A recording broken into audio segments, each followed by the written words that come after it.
இறை இயேசுவில் எனக் அன்பார்ந்தவர்களே, நம் ஜீவனுள்ள தேவனின் உயிருள்ள வார்த்தைகளை தினமும் கேட்பதன் மூலம் உங்களுக்கு நன்மையும் ஆசையும் உண்டாவதாக.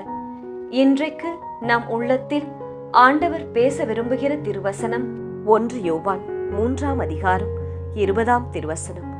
நாம் உண்மையை சார்ந்தவர்கள் என அறிந்து கொள்வோம். இறை இயேசுவில் எனதருமை நண்பர்களே, உங்கள் அனைவருக்கும் நம் இயேசுவின் அன்பை உரித்தாக்குகின்றேன். இறை இயேசுவின் அருளால் அனைவரும் நலமாக இருப்பீர்கள் என்று விசுவசிக்கின்றேன். உங்கள் அனைவருக்காகவும் அனுதினமும் ஜெபிக்கின்றேன். இன்றைய புனிதர் பால் மீக்கியிடம் ஜெபித்துக் கொள்வோம். இன்றைய நாளை தொடங்குவோம். சில நேரங்களில் நம் மனசான்று நாம் செய்த ஏதோ ஒரு செயலுக்காகவோ பேசிய வார்த்தைகளுக்காகவோ நம்மை குற்றவாளிகள் என தீர்ப்பளித்தாலும் இயேசுவின் திருமுன் நம் உள்ளத்தை நம்மால் அமைதிப்படுத்திக் கொள்ள முடியும். ஏனெனில் இயேசு நம் மனசான்றை விட மேலானவர், அனைத்தையும் ஆய்ந்து அறிபவர். இந்த உலகில் மிகப்பெரிய போதகம் செய்வது யார் தெரியுமா உங்களுக்கு? அது உங்கள் மனசாட்சிதான். நீங்கள் தவறாமல் திருப்பலிக்கு சென்றும் இயேசுவின் வார்த்தையை அனுதினமும் கேட்டும் அதை தள்ளலாம், அலட்சியப்படுத்தலாம், அல்லது உங்கள் உயிர் நண்பரின் தோழியின் ஆலோசனையை கூட மறுக்கலாம். ஆனால் உங்கள் இருதயத்தில் இருந்து வரும் குரலை நீங்கள் தள்ளவோ மறுக்கவோ முடியாது. சில வருடங்களுக்கு முன்பு 2 சகோதரர்கள் ஒரு சூப்பர் மார்க்கெட்டை நடத்தி வந்தார்களாம். அங்கே அனுதினமும் பல பொருட்கள் காணாமற் போய்கொண்டே இருந்ததாம்.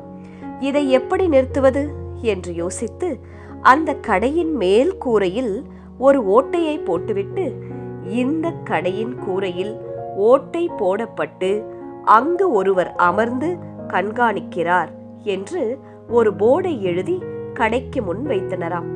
அன்றிலிருந்து அந்த கடையில் திருடு போவது நின்றுவிட்டதாம். அந்த கடைக்கு வருபவர்களில் ஒரு சிலர் மட்டும் தங்களையும் மீறி அவர்கள் இருதயம் உறுத்துவதால் மேலே நோக்கி பார்த்தனராம். ஆம் நண்பர்களே, இந்த உலகில் உங்கள் இருதயத்தை விட வேறு எதுவும், வேறு யாரும் நீங்கள் இயேசுவிடம் சரியான உறவில் இருக்கிறீர்கள் என்பதை உணர்த்த முடியாது, உறுதி செய்ய முடியாது. உங்கள் இருதயமே எல்லாவற்றையும் அறியும்.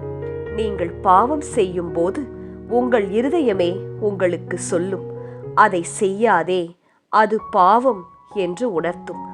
அந்த குரலுக்கு, உங்கள் மனசாட்சியின் குரலுக்கு, பரிசுத்த ஆவியானவரின் ஏவுதலுக்கு செவி கொடுத்தால் இயேசுவின் கிருபை உங்களை விட்டு எப்போதும் விலகாது. உங்கள் இருதயம் கடினப்பட்டு போகாதபடிக்கு நம் இருதயத்தை கர்த்தருடன் சரியான உறவில் வைத்துக் கொள்வோம். செபிக்கலாமா? இயேசுவே, எங்கள் இருதயம் குற்றமில்லாமல் இருந்தால் இயேசுவிடம் தைரியம் கொண்டு இருக்கும். அவருடைய கட்டளைகளை கைக்கொண்டு இயேசுவின் கண்களுக்கு முன்பாக பிரியமானவர்களாக நாங்கள் வாழ்ந்தால் நாங்கள் வேண்டிக் கொள்வது எதுவோ அதை பெற்றுக்கொள்வோம். ஆண்டவரே, தொடர்ந்து எங்களை வழிநடத்தும். ஆமேன். இயேசு கிறிஸ்துவின் பெரிதான நாமத்தின் நிமித்தம் ஜெபிக்கிறோம். ஆமேன். ஒவ்வொரு நாளும் உங்கள் உள்ளத்தில் ஆண்டவர் பேச விரும்புகிற இறை வார்த்தையை தெரிந்து கொள்ள ரோசரி பிரேயர்ஸ் சேனலை சப்ஸ்கிரைப் செய்யுங்கள். மேலும் உங்கள் நண்பர்கள் மற்றும் உறவினர்களுடன் ஷேர் செய்யுங்கள். நன்றி.